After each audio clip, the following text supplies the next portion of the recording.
Hi guys, ഞാനാണ് jazz. അപ്പം ഇന്നും കച്ചവടത്തിൽ നിന്നാ തുടക്കം. അങ്ങനെ ഇടാൻ പോണ സ്ഥലമാണെങ്കിൽ നല്ല അടിപൊളി വെയിലുണ്ട്. അങ്ങനെ വന്നോടെ ഒരു ചേട്ടൻ തൂത്ത് തന്നെ അവിടെ ഇടാൻ വേണ്ടി. അങ്ങനെ ഇതുപോലെ നല്ലവരൊക്കെ ഉണ്ട് കുറേ സ്ഥലത്ത്. അങ്ങനെ അവിടെ ഇരുന്ന് വെയിലാന്ന് പറഞ്ഞിട്ട് ഒരു കാര്യമില്ല, പണിയെടുക്കാൻ തുടങ്ങി. അങ്ങനെ ആദ്യം തന്നെ സാധനങ്ങളെല്ലാം ഇറക്കി വെച്ച്. അങ്ങനെ അപ്പുറത്തെ ക്രിസ്ത്യാനി പള്ളിയിലാണെങ്കിൽ ഓണപ്പരിപാടി. അങ്ങനെ കുറച്ചേരം അവിടെ നോക്കിയിരുന്നു.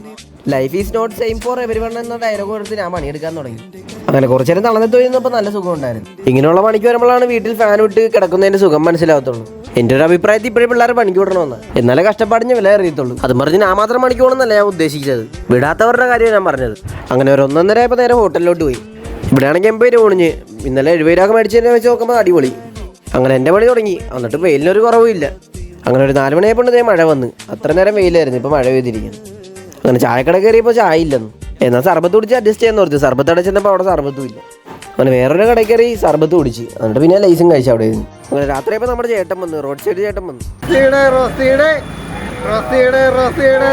അങ്ങനെ ആരും വരാതെ ഇപ്പോൾ കുറച്ച് നേരം അവിടെ ഇങ്ങനെ ഇരുന്നു. അങ്ങനെ ഒരു 9 മണിയായപ്പോൾ സാധനങ്ങളെല്ലാം കയറ്റി. അങ്ങനെ സാധനവും കയറ്റി ഫുഡ് കഴിക്കാനുള്ള യാത്ര തുടങ്ങി. അങ്ങനെ നേരെ പോയത് ഫ്രണ്ട്സ് ഹോട്ടലിലോട്ട്.